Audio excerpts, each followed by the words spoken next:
Welcome to the One Within All, to another excellent episode of InnerVerse Podcast. I'm your host, Chance, and really looking forward to another deep dive into the realm of health with a guru of nutrition and wellness that you guys probably already know out there named Clive De Carle.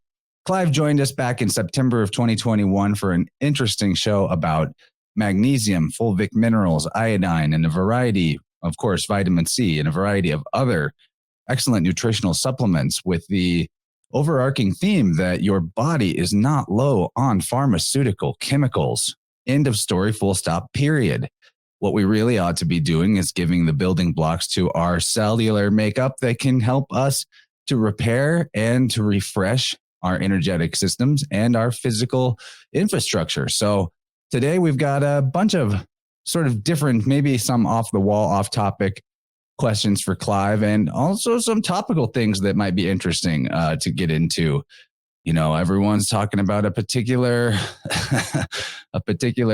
snake venom thing going on right now. I'm kind of curious on Clive's take, since it has made it around the whole internet, around the world. And before we get started, I've got to remind you all that you should check out Clive's website, clivedecarle.com. There's a link in the show notes for that, but it is CliveDecarle.com.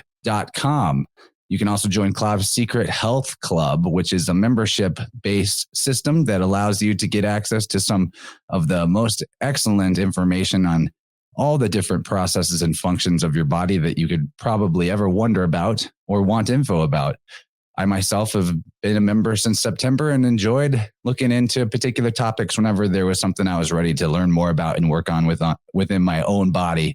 So let's do this thing. Clive, welcome back to the show, and it's good to see you, man. How you been over there? Yeah, fantastic. Thank you. Spring is springing, so I've been out in the garden and planting as much food as I can possibly fit in. I've just ordered a beehive, and it's all good. I've got a chicken coop going, and it's rather exciting. You said, before we went on recording, you said that you've been doing some heavy gardening. I like that statement. So what kind of foods are you planting? And, what's the heavy part about it? Lots of digging, preparing the soil? Well, I just rent a small cottage, and previously everything had been turned into gravel, and they'd put a whole layer of plastic down to stop the weeds growing, and then there were big piles of rubble covered with thin layer of earth. So it's been a bit of a challenge. So I've been carting around like half a ton of soil and stuff. So, basically, I'm just growing what I like. You know, there are a few. I really like rocket. I really like Mizuma. I don't know if you've come across that. It's a Japanese mustardy type salad leaf, which grows like mad. It's really fantastic. So I'm growing rocket and basil, lots of soft fruit, all sorts of berries, blueberries and raspberries and tayberries and loganberries. And I've been encouraging wild strawberries. So most of the spare area is just full of wild strawberries. So I just plant what I like.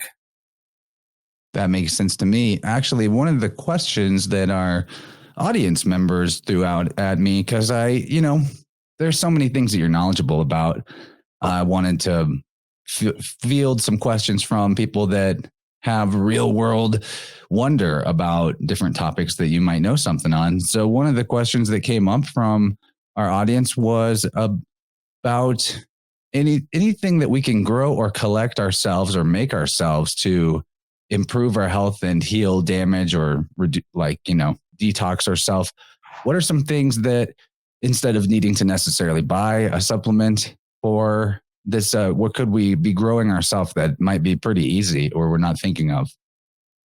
Well, a lot of people have got some lawn, for instance, and maybe they've tried to dig it with the idea of putting down a vegetable patch or something, and found that the fork just bounces off because the ground is rock solid, for instance. And a good trick there is to get some cardboard and some potatoes that are perhaps past it and they're beginning to sprout, and cut holes in the cardboard for the potatoes, and lay the cardboard down and put potatoes in each hole, right on top of the grass. The cardboard will sort of dampen kill the grass, basically. And then you put about 2 foot of straw on top. So the straw and the cardboard make sure the grass doesn't grow anymore, and the potatoes send roots down. And even if the soil is rock hard, the potatoes' roots will break up the soil. And when you come to harvest it a couple of months later, and you take off the straw, most of the potatoes will be actually on top. So you don't really have to do much digging that way. And then the next year, now the ground is more broken up and easier to work. But there's another trick with potatoes. Not that I'm stressing potatoes are the greatest food in the world, but nevertheless, if you got some chicken wire and you made a circle like an oil barrel, and you put a layer of straw, a layer of soil, layer of potatoes, another layer of straw, layer of soil, layer of potatoes, and you carry on layering up to the top, then you water it, and it suddenly now you've got a green barrel because the potato is sprouting at all angles, top and around the sides. And then when it comes to harvest time, you start at the top and you've got new potatoes. Then you go down to the next layer and you've got bigger and bigger potatoes as the season wears on. And so, vertical gardening away, if you've got very little space, you can do the same with strawberries, and, various other things will grow quite happily that way. That's pretty good. So how about are any of the supplements that you offer something that somebody could create or process in their own garden and, home kitchen if they wanted to? Let's get back to the supplements. I mean, the only one that springs to mind immediately is fulvic minerals. Tend to energize anything you put them with, including plants. Farmers use fulvic and humic substances to help plants grow. It's the perfect mineral balance. Even humus is like the same root as the word human.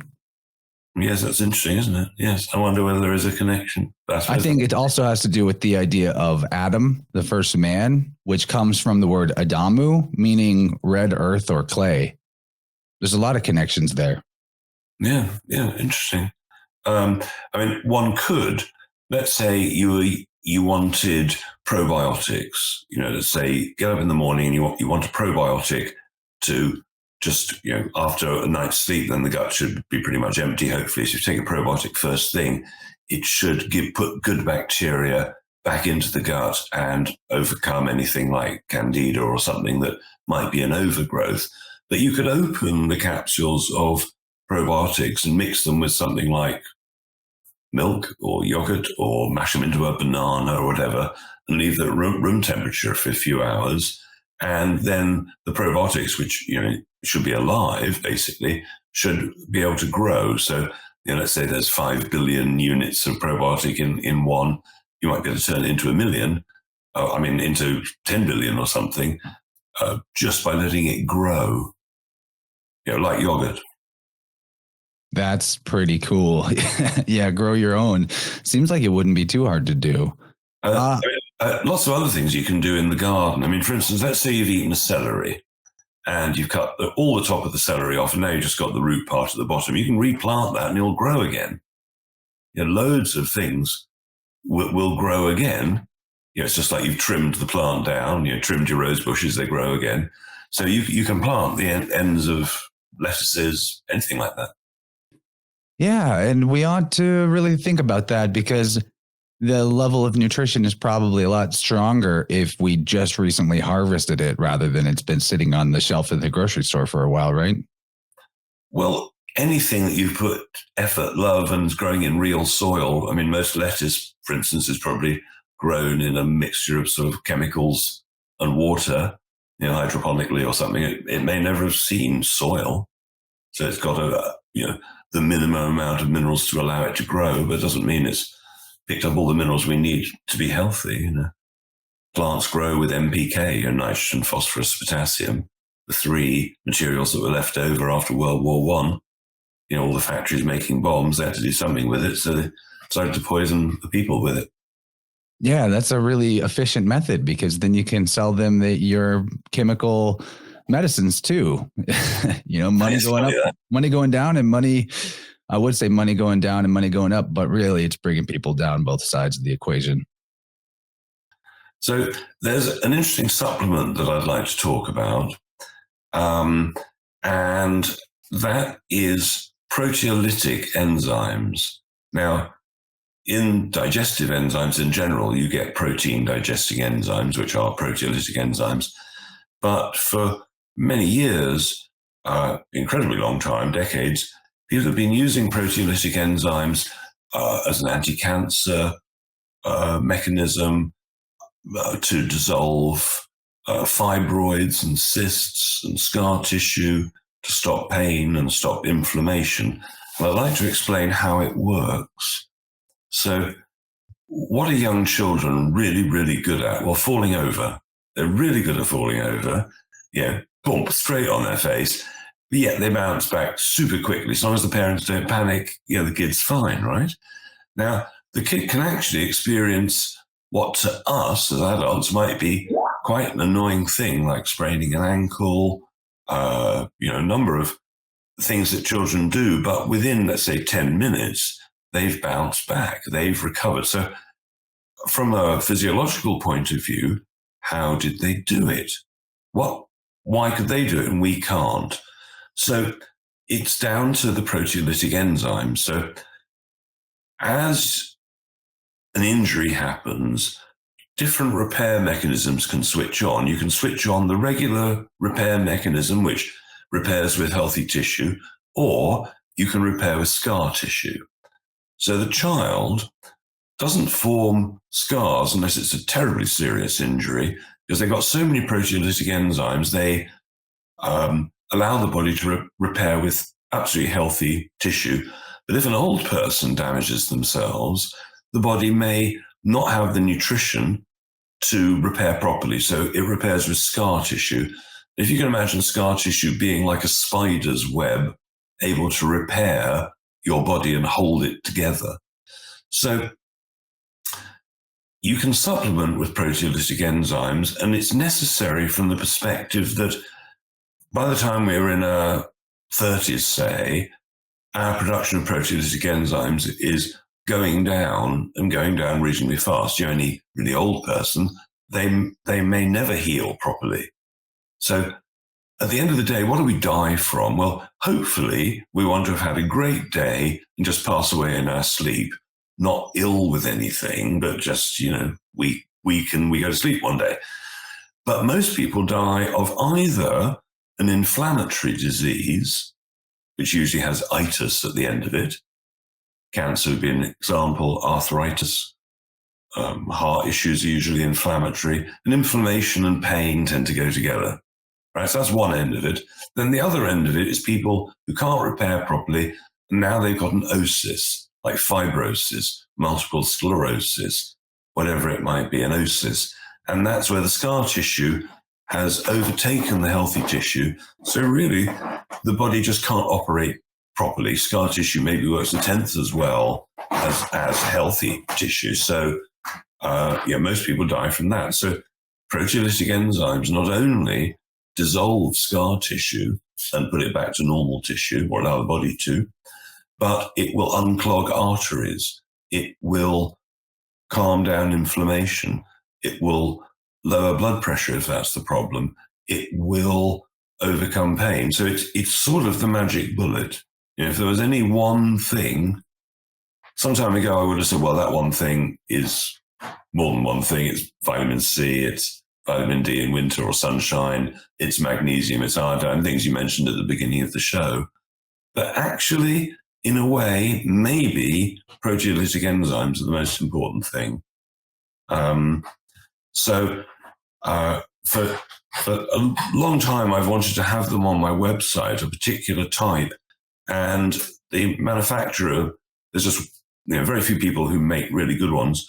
They wanted such a huge minimum order that I haven't been able to do it in the past, but now we're just putting it on the site this week. And so we're calling them Prozymes, Prozymes, Prozymes for short. And it's interesting how they were discovered. They've been around, proteolytic enzymes have been around for decades, but the one we're using comes as a result of Japanese research.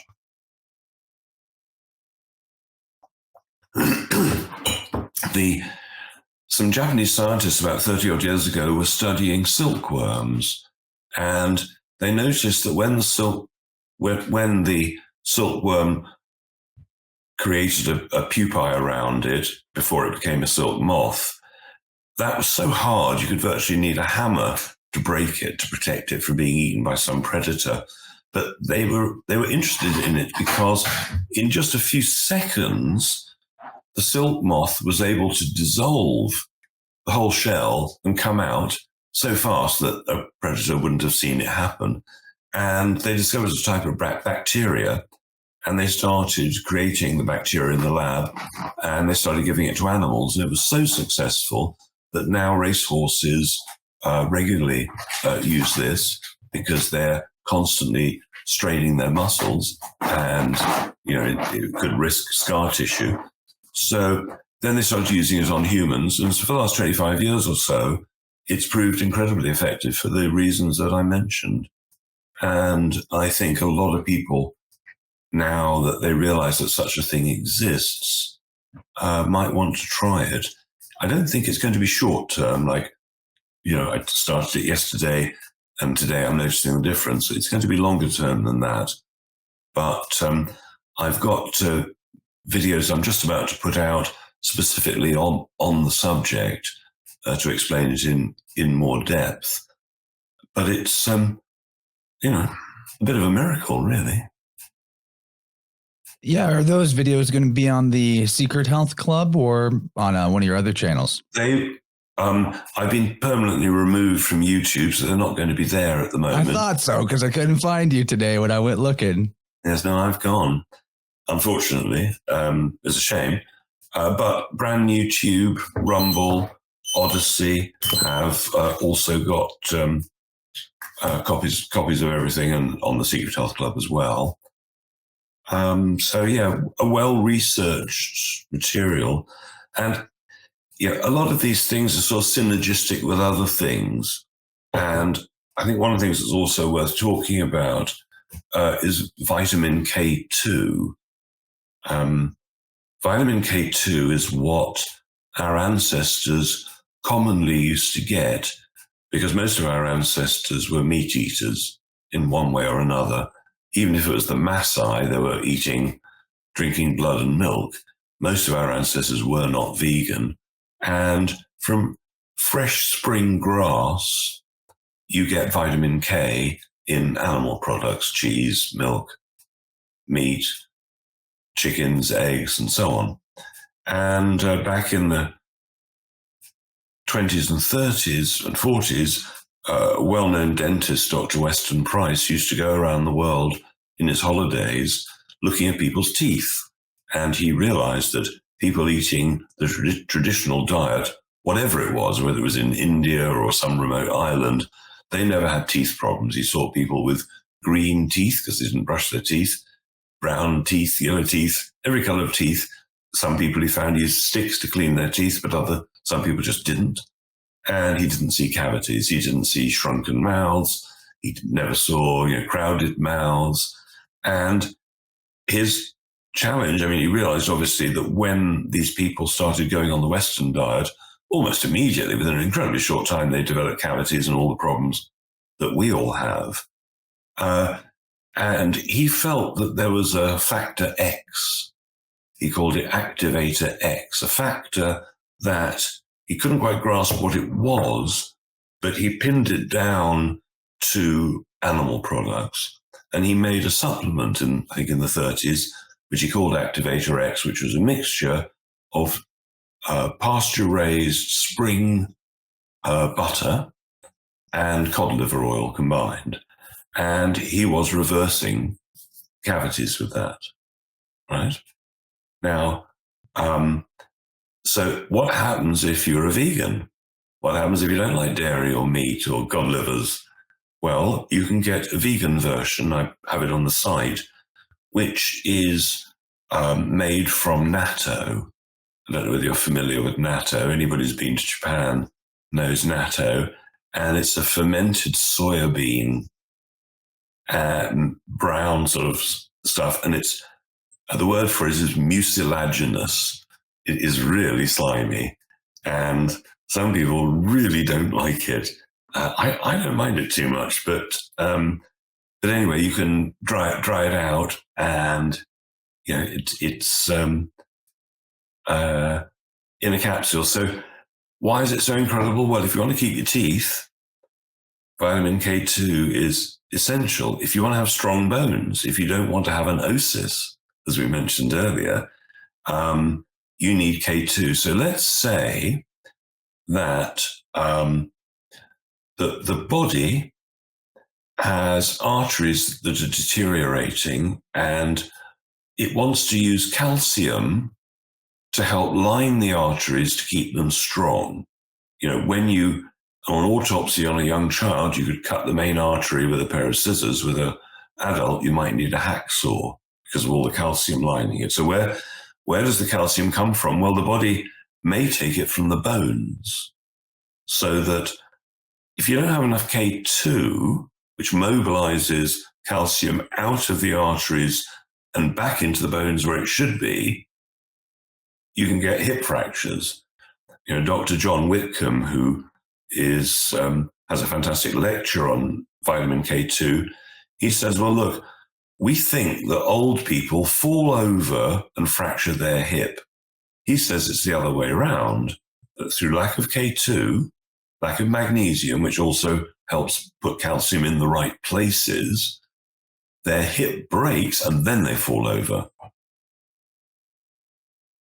That sounds like a way worse way to do it.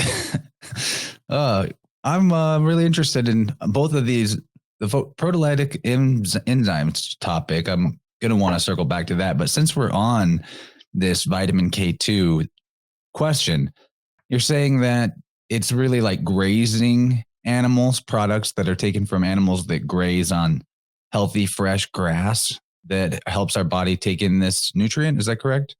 Well, you ask any child in the USA, what do cows eat? They will tell you grass. This would be the wrong answer. Healthy cows graze on wildflowers, herbs, mushrooms. Cows love eating leaves off the trees. They love grazing in forests where they'd normally be, right, in true nature. So cows on grass are like you eating broccoli for the rest of your life. So what I'm wondering about here is just how does this factor X? Have you heard two things like phytochemos?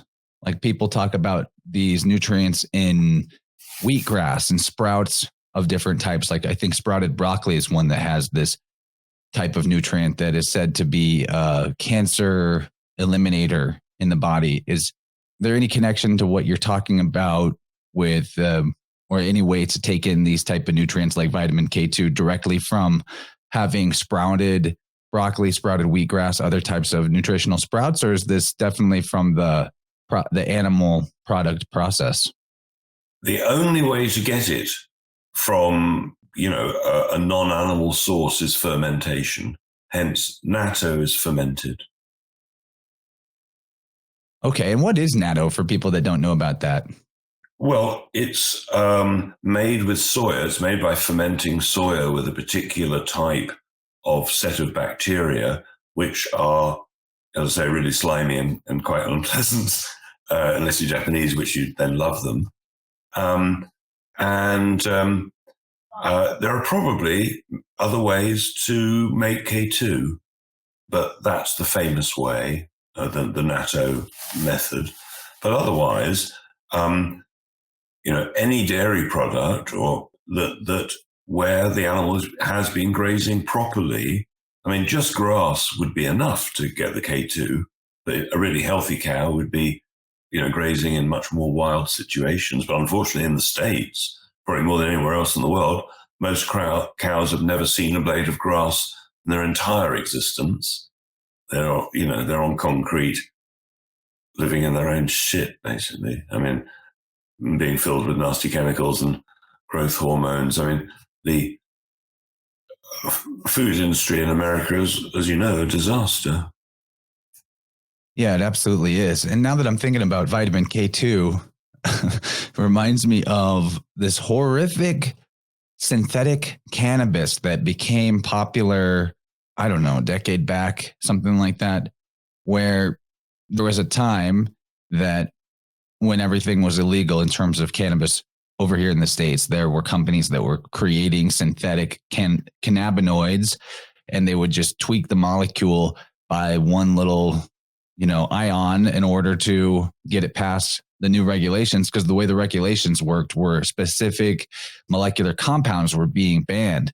So they would just like tweak it and then have a new experimental cannabinoid that would hit the head shops everywhere. And it was making people literally lose their mind. I had a relative who went pretty crazy from getting addicted on this crazy stuff that they were calling it K2. So I wonder if there's a reason why they picked that particular name for it, if they were trying to throw people off of the trail of K2, the healthy version. I think it may be that if you want to get high, some people say Everest is the highest mountain, but they say that K2 in Tibet is the highest mountain. There you go. There's maybe a lot of factors. Okay, so now I'm going to back us up to the proteolytic enzymes. Now, this is something our body's producing when it has the right nutritional intake in order to do that. But you're also mentioning that it's not as easy for older people to create in their own body. Is there any connection? And are you familiar with the George Wiseman Brown's gas machine, the AquaCure, and taking in the electrified molecular hydrogen? Is the hydrogen possibly a factor in being able to self-produce the proteolytic enzymes? Because I know that people are reporting scar tissue healing more rapidly whenever they're inhaling the hydrogenated Brown's gas. Is there any connection there? Well, hydrogen is what on one level we primarily are. On another level, we're primarily bacteria and a few human cells surrounding the bacteria. But if you're looking at what we're made of, we're mainly water, therefore we're mainly hydrogen.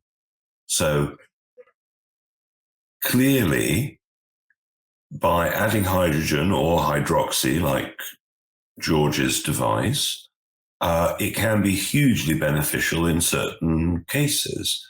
I've got an interview coming out in a few days with somebody where within 15 minutes, his mum went from drooling with Alzheimer's to speaking, breathing it for 15 minutes. On the hydrogen, the Brown's gas machine. Yes.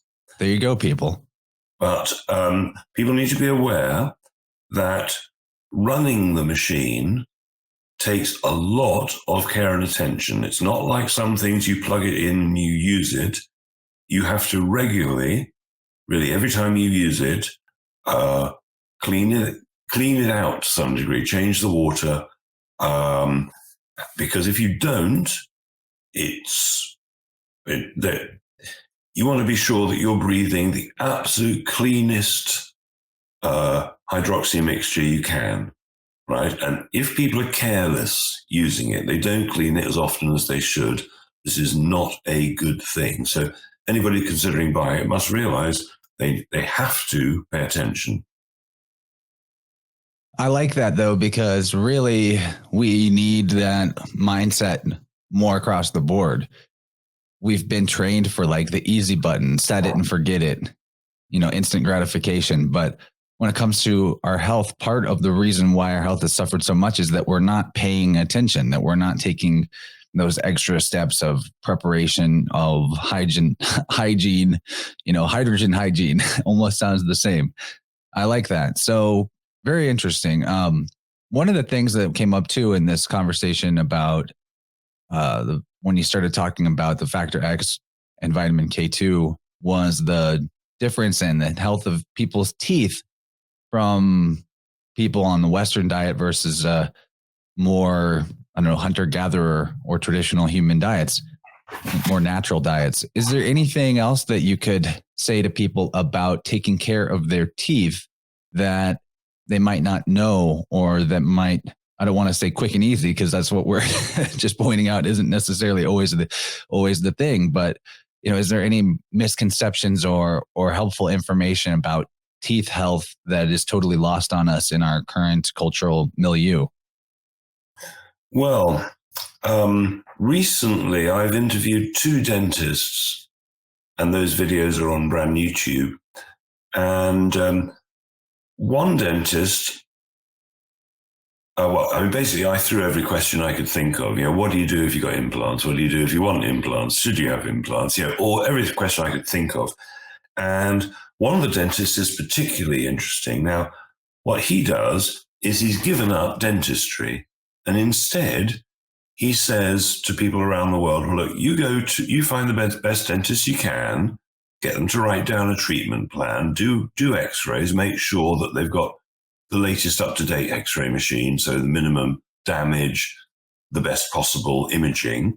And then you send those to him, and with an unbiased eye, he says, well, look, there are 50 different filling materials out there this dentist could choose, and on your treatment plan, he's chosen the cheapest or the best or, whatever.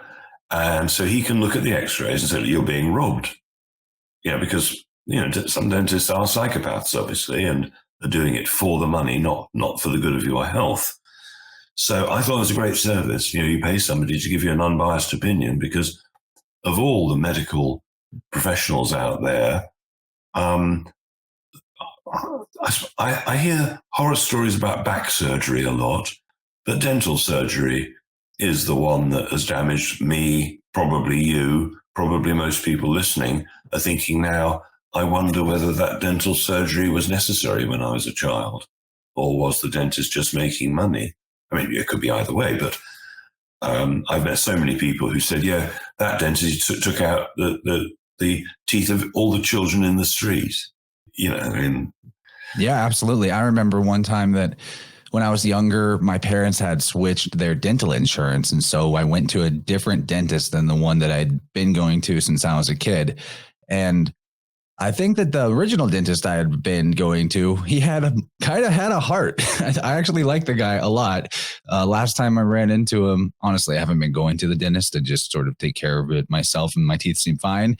I don't necessarily trust their protocols and procedures, even if I trust the man who thinks he's doing the right thing and is trying to.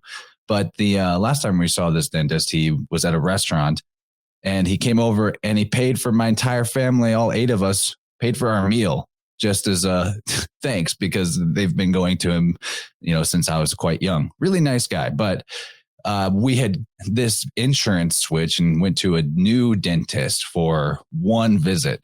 And he immediately started telling me about, and I was young, so he's doing it in a very scary way. Well, you've got all these micro holes and micro fractures in your teeth, and we need to seal all your teeth with this experimental procedure. And it's, experimental. We've heard that word before. Yeah. And, you can't see these micro fractures, but trust me, they're there. And, my dad, I came back, I was like 12 and I was freaked out. I came back and I was like, Dad, they told me my teeth are going to break. And my dad's like, okay, this guy sounds like a shyster. So we went back to the first dentist and just figured out a way to switch our insurance. And he was like, yeah, that guy was just trying to take you for a ride and make some money off you. So it's good to have a maybe personal relationship and some level of trust with these type of practitioners, as I think we would have in the past. Our family practitioners would also hopefully be our friends, and there'd be some level of personal responsibility to each other in terms of just basic human decency and relationship. Anyway, on the subject of some of the stuff, though, that they'll put in your mouth, I had a question myself that I was thinking about since last night. Been looking into, alchemy and Antiquitech, the amazing resonance architecture, and how mercury plays a role in that. And I learned about how mercury can be, when it's electrified, it actually can spin and create a vortex whenever a current is added to mercury, which is really fascinating. But they're putting mercury in people's teeth and have been for a long time. And I wonder how the, atmospheric electromagnetification that is being done in modern times is influencing people just on the fact that there's mercury amalgamations in their head. So, you may have thoughts about that as a topic, but I was just wondering in general about medical use of mercury, if you have any knowledge about pros or cons, or definitely don't do it, or the ancients had ideas of ways that it could be used safely. What are your thoughts on mercury in all respects, in terms of the ancient ways, the Chinese medicine ways, and the modern sort of horrific ways? Well, the doctors, I don't know, 100 years ago, used mercury as a cure for syphilis. And so that didn't go down well. I mean, clearly mercury is very dangerous. One really interesting thing is that a couple of 100 years ago, they used to seal mercury in big glass balls and use them as buoys at sea, because with the movement of the waves, if you move mercury, it will glow at night. It will glow? Mm-hmm. And so use them as markers, buoys in the sea in the old days. Yeah, that's amazing. There's the old alchemists had so much knowledge about the natural world, and mercury is just a wild substance in general. So I was wondering about that, the medical use of mercury. But obviously, mercury, from a medical perspective, is poisonous. They've been injecting it in people for ages. I used to be in the contact lens business, and a lot of eye drops contain thimerosal, which is mercury. The opticians were putting it straight in the eyes at that point without any thought. Just like dentists and mercury in the teeth. Crazy. That gives me some real shudders, injecting thimerosal, which is mercury, directly into people's eyeballs. No, they were using eye drops. Eye drops, okay. But these days, for macular degeneration treatment, glaucoma rather, I think, one or the other, they are injecting people in the eyes with drugs every month. I mean, how criminal, how evil is that? Who thought of that idea? I mean, it's insane. Yeah. Well, especially when you can fix most eye problems with a whole number of different methods. I mean, the Russians are the top with eye issues. They use frequency devices, microcurrent. They use eye peptides from animals.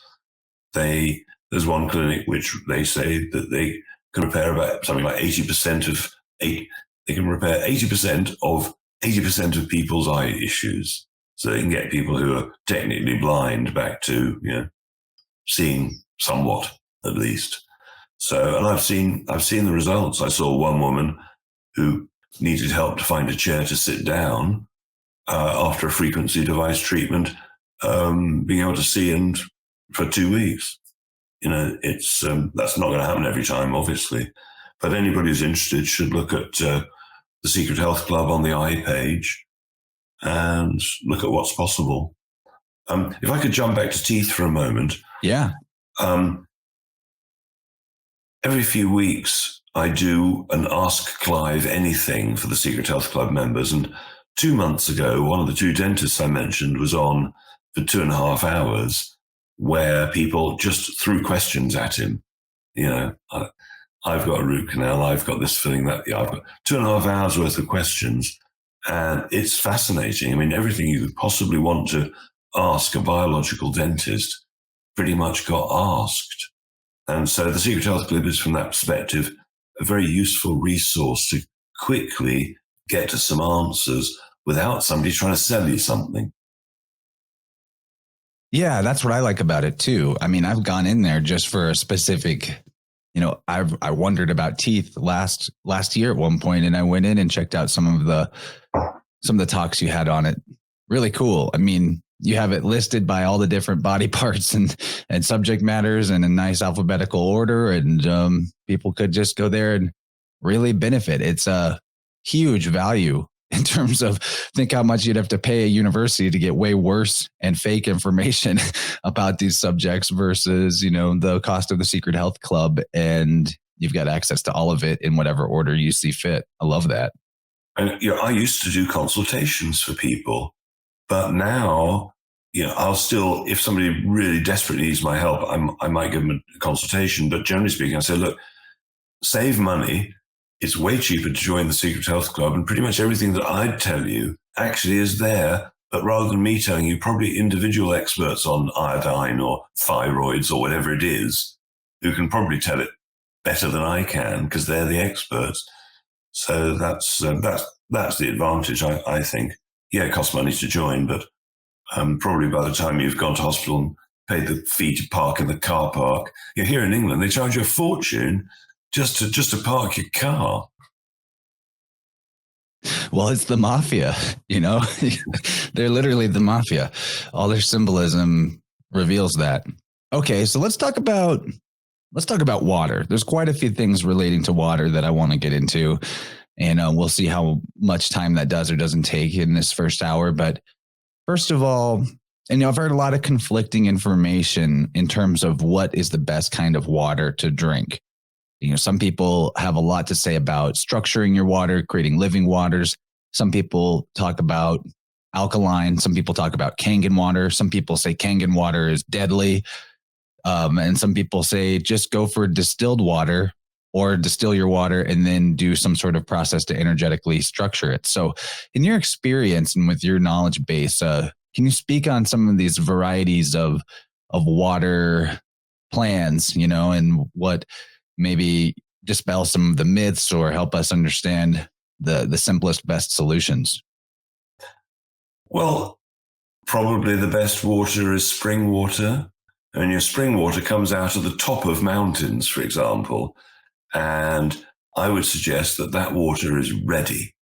It is actually defying gravity and bubbling out the ground. I would say that water is ready to drink. And it's been percolated through all the rocks and the soil and everything. So it should be full of minerals and super, super healthy. That would probably be the best. Then, assuming the water is drained from a clean source, not poisoned fields and gone into the spring, so to speak. Personally at home, when I moved into my cottage, first thing I did is I rang up the water supplier and said, please can I have an analysis of the water? What do you put in it? Where does it come from? And the most important question, is there recycled sewage water coming out of my faucets? What am I looking at? What do I have to deal with? Now, I'm very lucky. The water's from an underground source, and all they do is poison it with chlorine, and that's just about it. But if you're obviously getting recycled sewage as your water supply, then you're dealing with the most sold pharmaceutical in the world, which is the birth control pill. People wonder why they're having problems having children. Well, maybe it's because there's birth control pills in water if you're not filtering it, if you're getting that type of service from your water company. Then there's the fluoride, all the other drugs that everybody else is taking secondhand. So the way I deal with it at home, I've got a distiller, but as you were indicating earlier, once you've distilled water, it's technically dead on a living frequency level. You've got to do things really to get it back to life. The same is true of reverse osmosis, but I've chosen reverse osmosis because running a distiller is noisy. They have fans, use a lot of electricity. It's like running an electric kettle for ages. And they can be steamy, I don't know. It's the noise that annoys me. So I've got a reverse osmosis system, and the water isn't quite as pure as distilled, but in my case, I'm not worried about that because all I'm doing is really filtering out nothing particularly. And then pretty much every glass of water I drink, I'm likely to do something to it. I like putting a few drops of fulvic minerals in the water. Then if it's a day when I'm going to take some iodine, I'll put some iodine in another glass. Then I'm very keen on MSM Sulpher at the moment. And so I'm using that to keep scar tissue down, to keep myself healthy in a huge number of ways. MSM Sulpher is a fantastic material. And, so generally speaking, if I'm drinking water, I'm doing something to it anyway.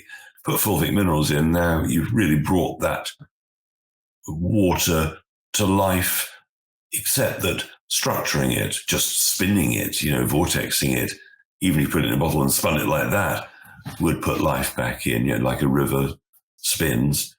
So, we're made of water, H2O, a lot of hydrogen in there. So it's very, very important. And most people, let's say you just drink distilled water. Well, some people say, well, you're only going to get the positively charged minerals out, which are the ones you don't want. But water is the ultimate solvent. Distilled water is the ultimate solvent. So I'm not sure whether if you drank too much distilled water, you might perhaps leach some good water-soluble vitamins and minerals out, which might be to somebody's detriment. So if I was drinking RO or distilled, I would want to do something to it, at least, even if it was a pinch of Celtic salt, a pinch of sea salt in the water. And I don't know if you've ever tried this. You get 2 glasses of water, put a pinch of salt in one, stir it up, and say, right, try these 2 glasses of water. Which do you prefer? Everybody will prefer the one with a little bit of salt in. Not enough that they can taste, oh, this is salty. They won't. Just enough that, because it makes it soft, it changes the water from being rough to silky smooth. So if you're not drinking enough water, you might find if you add some salt to it, you may feel that you are more inclined to want to drink it. Salt, sulfur, and mercury, very alchemical. Yeah, that question about distilled water leaching the minerals from the body is a good question. I have some innate suspicions about that because of how that comes up as your top of Google search information, like, oh, it's very dangerous. Don't do that. So I'm thinking like, oh, everything you say, I should probably consider the opposite as being very likely true. And maybe the body is intelligent enough to know what to let go of and what not to. But also, I can't say I know for sure. I've never felt like I was weakened by drinking distilled water. But what you said about rainwater is distilled water, really. The natural way, yeah. Yes, assuming it hasn't gone through polluted air, but so it should be just fine. Yeah, that makes sense to me. Rainwater, I feel, is energized, whereas straight from the distiller, not so much. Well, it's actually kind of negatively energized when you mentioned that the distiller is putting off a annoying sound, right? That our water is totally structured by sound and frequency. And you think about how dissonant just the refrigerator noise is, and all your food is in the refrigerator, and how much of what is nutritious about your food has to do with what's hydrated about your food. So it's not even just about structuring water. I think that's part of maybe why saying a prayer of gratitude over your meal could be so health inducing, because maybe you can undo some of the damage from the dissonant frequency of the very storage device that you're keeping the food within. And so that's a big deal for me. Like, I've been experimenting lately with when I'm in the shower playing, very gentle, but coherent tone based music. I'm really I do tuning fork work, like as we've talked about on your previously existing YouTube channel. So I like the solfeggio tones. And so I've been putting that music into my water with the shower. And even that feels like uplifting in a huge way. Like, it's really feels like I just had a 30-minute meditation after a 5-minute shower whenever I put that into the mix. So there's a lot of simple ways, but definitely tone, frequency, vibration, electricity, all of these are huge factors in our health. And on the water side, there's some simple maybe solutions in terms of programming our water in a healthier way.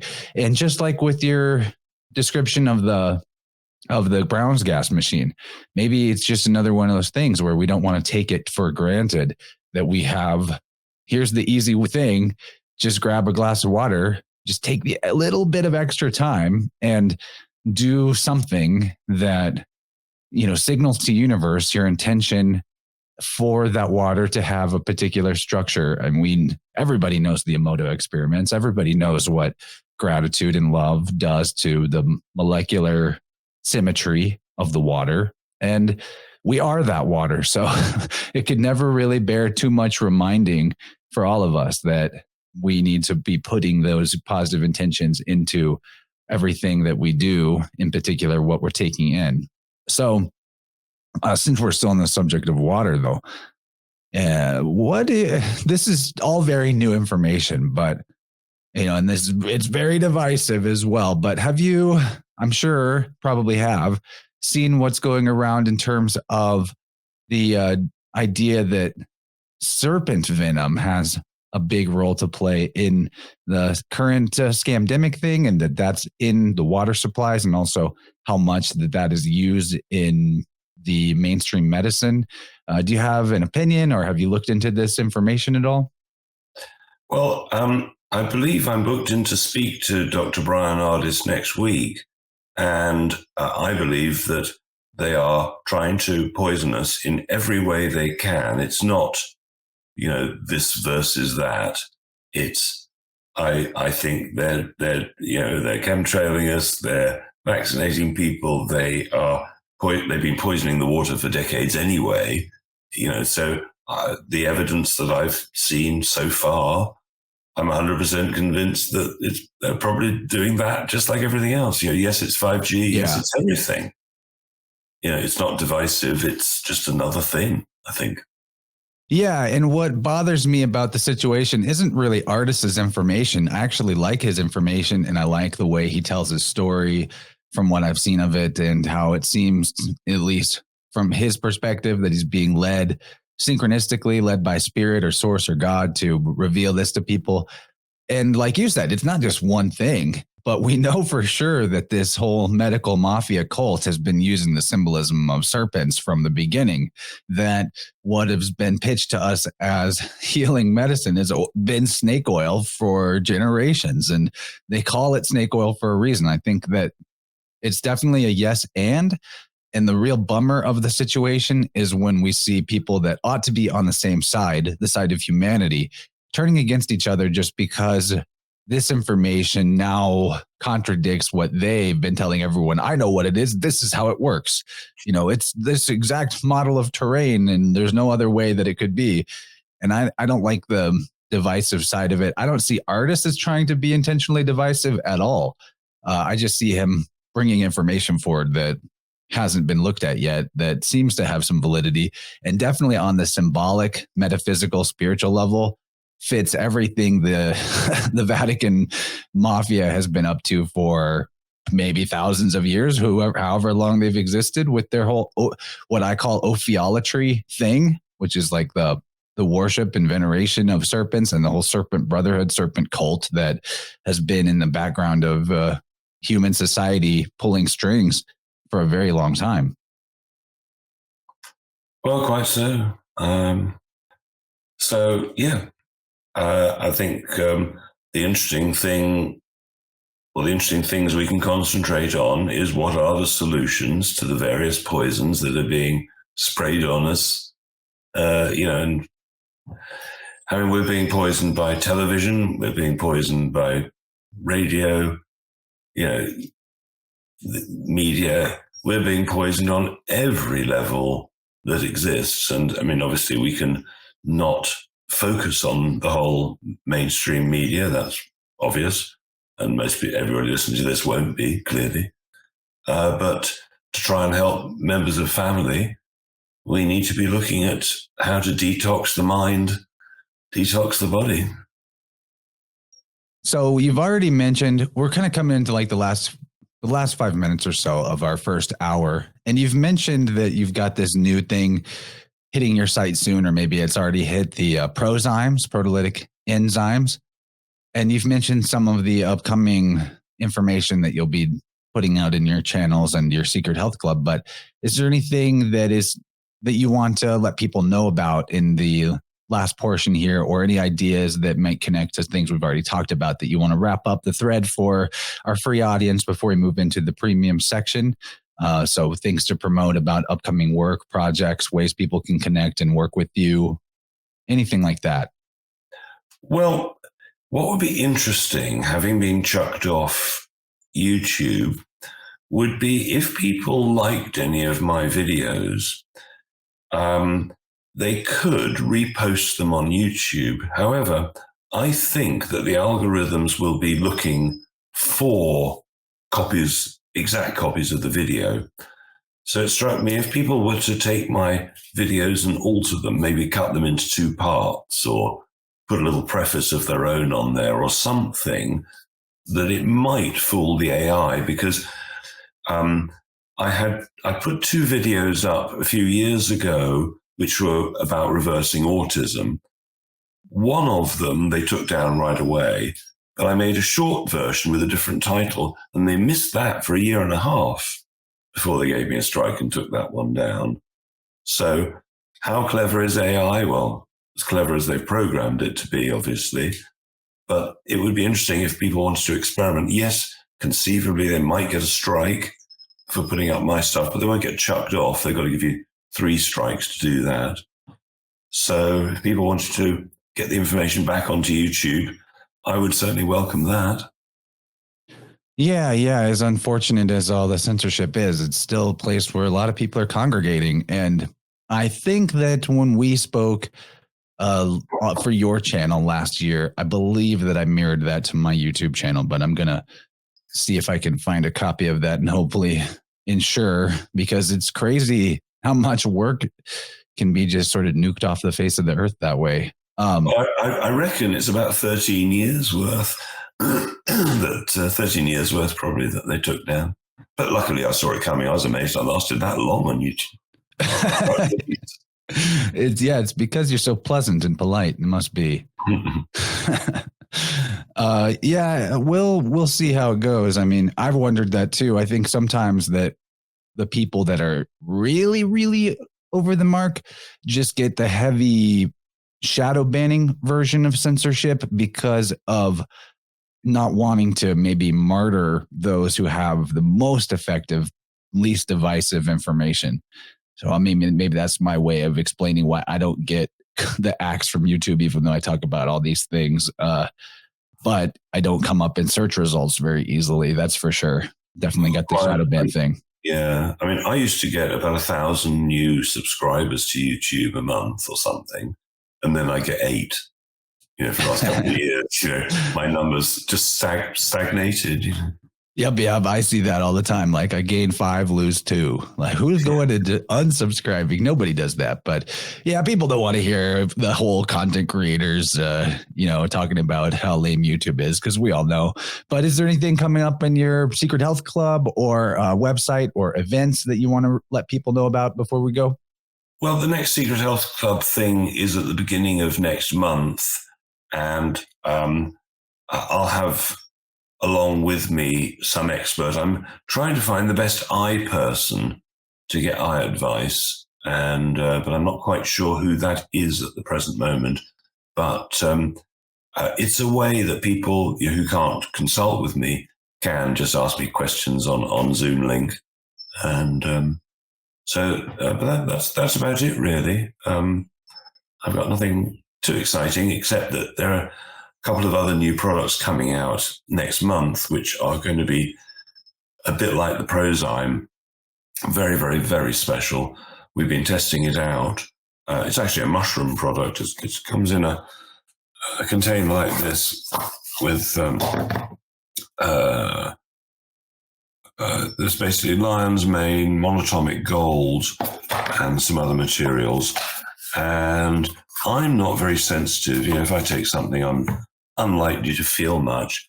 But I really felt that, which is very unusual for me. But people have had some life-changing results emotionally, which has been interesting.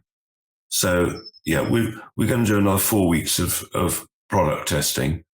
So, yeah, some interesting stuff. I've always wanted to do more with mushrooms, I've given people reishi and cordyceps for a decade plus, but now these are frequency enhanced, and the people who are doing it for us are working with Paul Stamets a little bit, and it's as good a mushroom blend as we can get, I think. The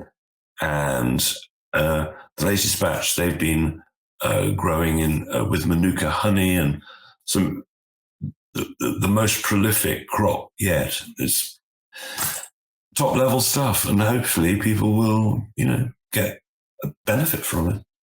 Very good. Maybe we can talk about that a little bit more in the second hour. And I've got a few listener-based questions from my Telegram group to talk about maybe some discussion, a little more discussion about selenium, which we talked about last time. Very curious about the monoatomic gold part of this mushroom supplement you're discussing.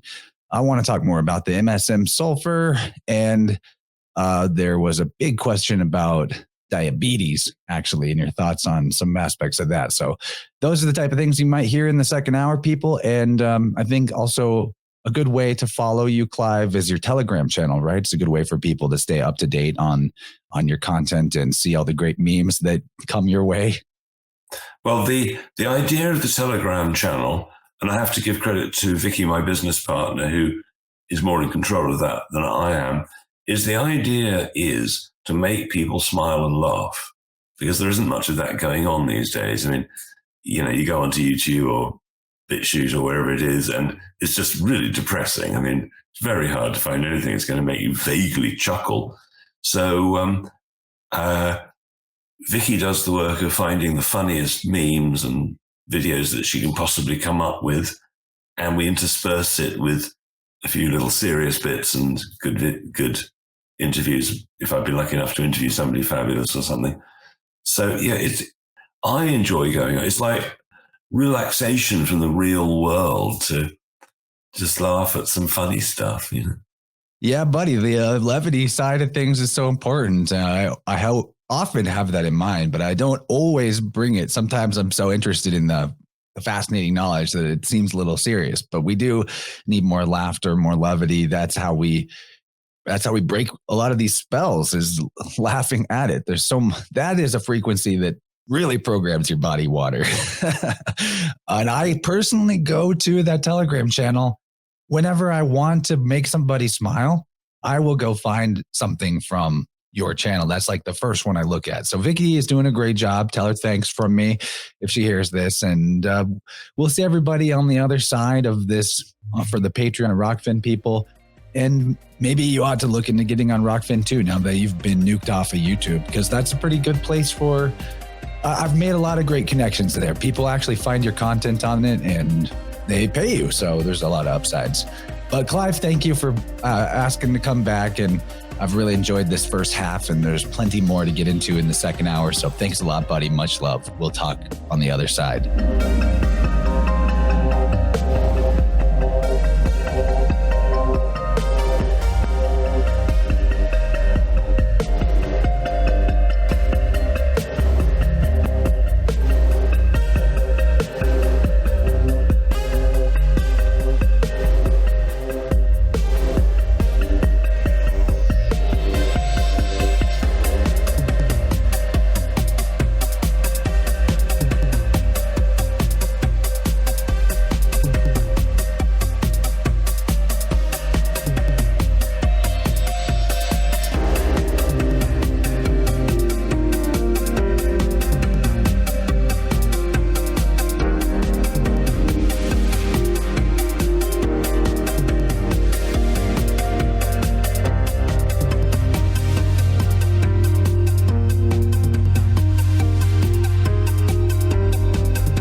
Wasn't that absolutely fabulous?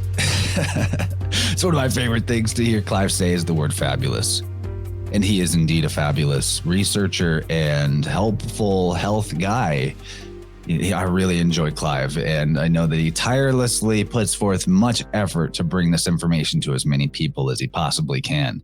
And for him to come and return to my humble little show without me needing to ask him to, that speaks volumes for the effort, like I said, that he's putting forward to bring the information that he can for people to heal thyself. I love that, man. And we talked about so much. Before I get into maybe the other things I want to discuss, first of all, I should let you know that if you go to the links in my episode description, not just this episode, but any episode, there is and has been since last September a link to Clive De Carle's website that is an affiliate link for me personally, so that without paying anything extra, your purchases also support InnerVerse and me, and he pays me in crypto, which is cool. That has the potential to become more than what he paid me, which I appreciate greatly. So just about every supplement under the sun that you might be interested in taking, you're able to get from Clive. And if this happens to be the first time you've heard him speak, or you didn't hear the first time he came on InnerVerse, go back into my archives from around September. I believe it was posted September 21st of 2021, somewhere around there, where Clive really went deep into the basics like vitamin C and magnesium, which I would say those two are particularly the primary supplements that you're going to want to get into your diet that are not that accessible through food sources as they ought to be and are not very expensive.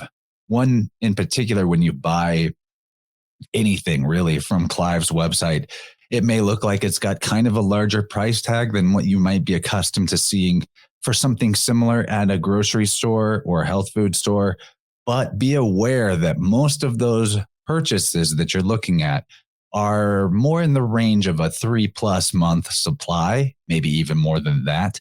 So also they are in a form that is bioavailable and optimized in whatever version it is of what it is a good version. Like the magnesium in particular, I know is effective relative to other types. There's only one other kind that I consider to be as effective that I've ever found. And Clive's version is great because it's, I believe, 3 or 4, maybe 5.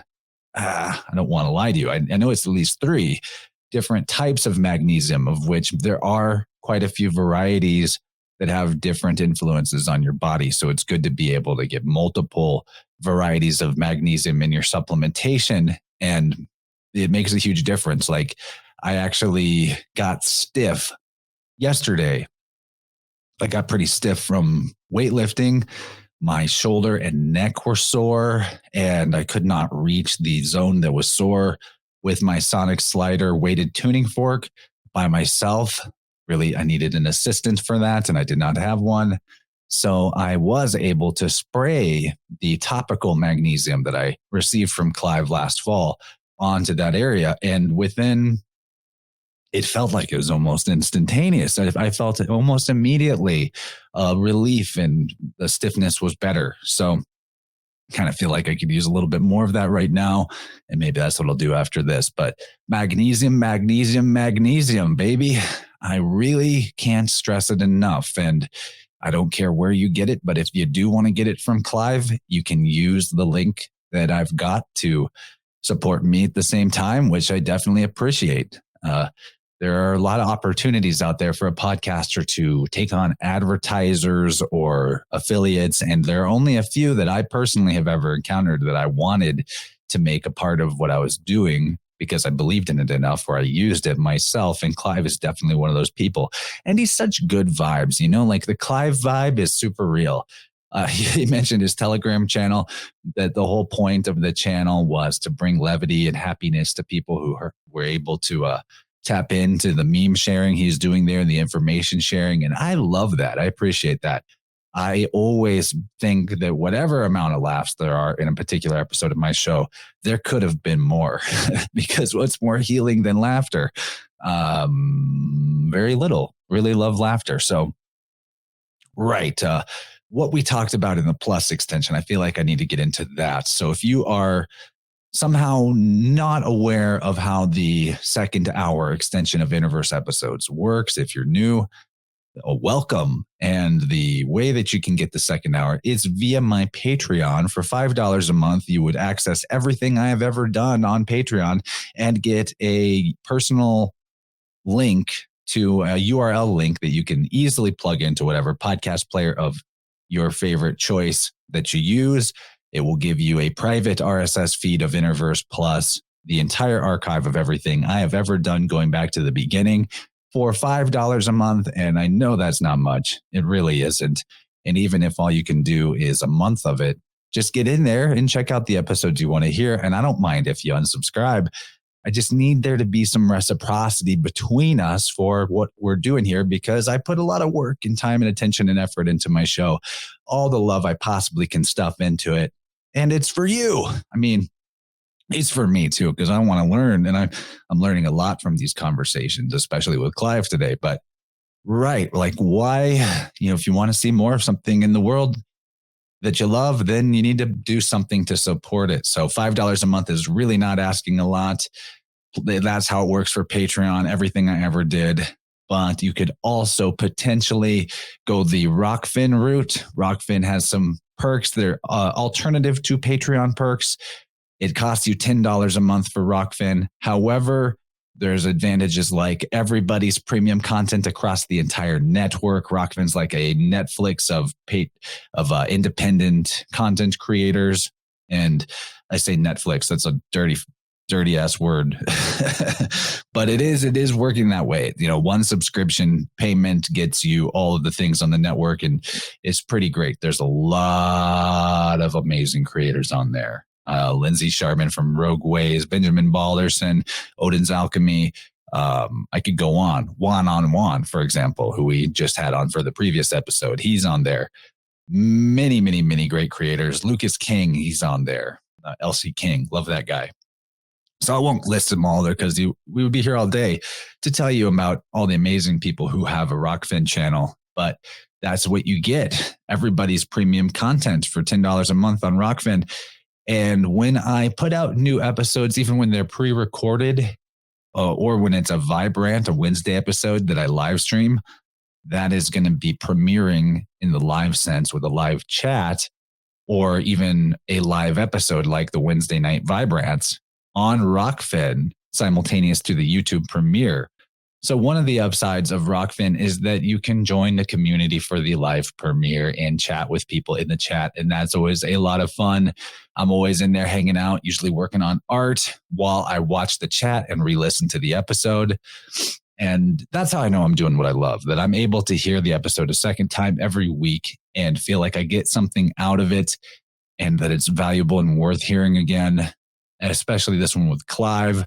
I believe I'm going to need to bring notes. I took some notes just to be able to tell you about what was in the second hour, but I think I'm going to need a notepad for all the things he told us about in this jam-packed informational episode. So now that you know how to get the Plus extension on Rockfin or Patreon, here's the long list of just some of the things we talked about. So we got into diabetes, the causes and cures, and Clive's personal experience as a type 1 diabetic. Willpower and the connection to nutrition and energy to willpower. Selenium as a supplement and amino acids like cysteine and how they can assist you with willpower and getting off of pharmaceuticals and addictive drugs and things of that nature. We discussed kinesiology and the technologies for tapping into the intelligence of the body and communicating with it. Subtle energy fields of the body like chi, that was great. Clive told us about MSM Sulpher. So we talked about mercury in the first hour, sulfur in the second hour, and of course, magnesium came up more than one time. So we got all those alchemical ingredients of mercury, sulfur, salt, all of that going on. We discussed ways for healing the lungs with smoking damage, absorbic acid. Okay, so vitamin C and absorbic acid as a version of vitamin C in difference to other types like liposomal and lipospheric. So we talked about all the different ways that you could get your vitamin C supplemented. I also asked him about the mixing of different supplements, if there's any do's and don'ts in terms of don't take this at the same time you take that. We talked about adding vitamin C, magnesium, borax, things like that to your bath, neutralizing some of the chemicals that are added to our water supply. I learned a lot right there. We talked about ionic foot baths a little bit. We talked about vitamin D supplementation versus getting natural light. And then at the end, Clive busted out some wearable laser devices for shooting laser beams into your brain and other ways of getting laser light, cold laser light as an anti-parasitic and other aspects of health inducing and improving elements. So there's a lot there. I mean, that's a huge list of things that we fit into about an hour and 5 minutes. It was a little longer than an hour plus extension. So I hope you guys tap in, but know that I'm not here trying to hold you hostage for, your subscription ransom just for you to get the information. This is about supporting me. And if you wanted any of the information that's in the Plus extension from any particular guest, you probably could get it from them in their own channel or wherever it is that they put information out or by supporting them. So what I'm asking for is support of me, which I am trying not to beg, but if you're on the fence about it, why not do it? It's awesome over here. I love you. I'm doing this for all of us. So yeah, right. One thing I wanted to maybe ask him about that I didn't get to, and perhaps it deserves its own entire episode with somebody that's more of an expert on it in particular, is turpentine as a parasitic preventative. I recently received some turpentine ginger candies, and I'm going to be honest, if you're listening, Martin, I'm sorry. I have not been brave enough to eat them. I don't know why. Body has just not been like, yeah, take that yet, but maybe soon. And man, there's so much that is on my mind lately. And in particular, some of the talks that we had about water in this episode were really tickling my fancy, because I've been on a huge kick of investigating the resonance architecture, what is called Antiquitech, the etheric free energy technology that was prevalent throughout our realm, with this grid of networked architecture designed to vibrate and resonate with the ether and use cymatic principles in order to program, structure, and enliven water supplies with electromagnetic energy and frequency as literal power storage and transmission devices, as well as healing living waters for us to drink and bathe within. And it seems as if this very simple, elegant, yet incredibly widespread in an advanced way technology was available all across the realm. And we have forgotten what was in plain sight. I'm very fascinated by this subject. We will be covering it off in future episodes of InnerVerse, definitely in May. And as I learn more, there will be more opportunities to reveal what has been hidden in plain sight right in front of our eyes, and the simple, plain truth about our plane that we live upon. Now, the video that I've been so happy to learn from lately, that's connected a lot of dots for me. You ought to be able to find it yourself pretty easily if this is all very fascinating to what I'm talking about right now. It was called, and I still haven't even finished it, but you can look up on the YouTubes or wherever, The Lost History of Flat Earth. Now, don't let that word flat hurt your optimism about looking into this video, because there are some elements of the video talking about the cosmological contesting of the spheroid, planetoid, in my opinion, problematic cosmology. But what's really important and fascinating about this video, and that is the primary element of the video, is the information about the Antiquitech, about the resonance architecture. Way more about that than there is about flat Earth. So don't let that word flat freak you out. It's really about the Antiquitech. It's about the genius ancestors, going back to the future. The past is the future, and we're closing the loop on this whole dichotomy and paradoxical divide between our wave particle duality, realizing that this is not the material world and that we need to escape it and return to the spirit world. We're in the spirit world right now. Spirit is everything. Matter is just an oscillatory pattern of ether, and we've never left the ether. We've never left the one, the pleroma, the God, if you will. We've always been here. There is no beginning or end to it. So we're coming back to the future, baby. Oh, what else to say? I've been going on quite a long time in this outro, but I love you guys. It's fun to talk to you. So there are ways that you can connect with me and work one-on-one. We can do some technician work on your aura with my tuning forks sound healing modality. It is amazingly powerful. I'd love to do it with you. Hit me up, chance@innerversepodcast.com. There is a website page on my site about sound healing you can find, and it is, of course, linked in the description of every show that you can find it there, including a video where I give a free group sound healing tune-up session. Also, by the time this comes out, a couple days after, I will be doing a session with Kalina Lux for her Templis Aquaria website as a a course on there. And I think if you're a member of Tempest Aquaria, you will be able to attend live on the day that I do that. Go check out Tempest Aquaria for more information. And if you don't catch it live, it will be purchasable as a course. Not too expensive. I don't know how much yet. But all that's possible, including the free group sound healing session and tutorial about how it works. And, if you follow what I do, you hear me on other shows as a guest, I talk about it quite a bit. And there's a lot more. I'm realizing how much more there is to learn about our electric body and electric health. And I really want to upgrade my knowledge. And I've been returning and revisiting some of the original research that inspired me about all that. And I've learned a lot just in the reconnecting to the work of people like Eileen Day McCusick, who you can look into her books for yourself. Tuning the Human Biofield is one. Electric Body, Electric Health is another one. Really good.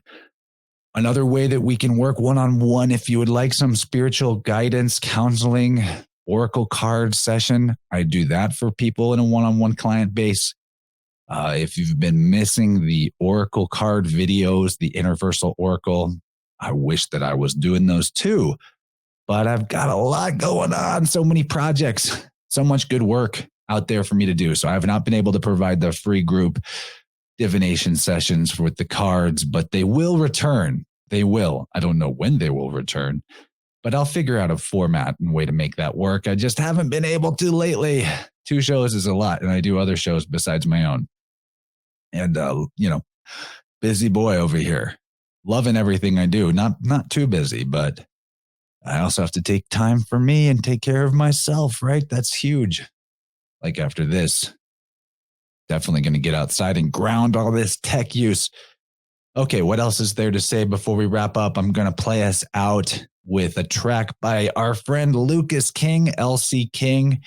I don't know that this is available anywhere online. He sent it to me personally in a message. The track is called The Cudgel, and it's a rockin' tune. He made very Tool-like vibes, but in a cool Tool way, not like a Tool way. I'm not so much of a fan of Tool anymore after Cooties, and they were so pro. They're so lefty Pepsi. It's bullshit. Anyway, I'm done rambling. I love you guys.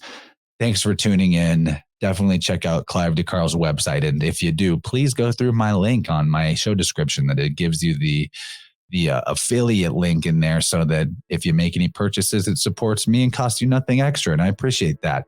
So now enjoy this track by LC King, wonderful musician. We'll talk to him again soon too. And join our Telegram group. That's where the party at every day. So much gravy. And I love you all. I'll talk to you soon. See you next time. Bye-bye.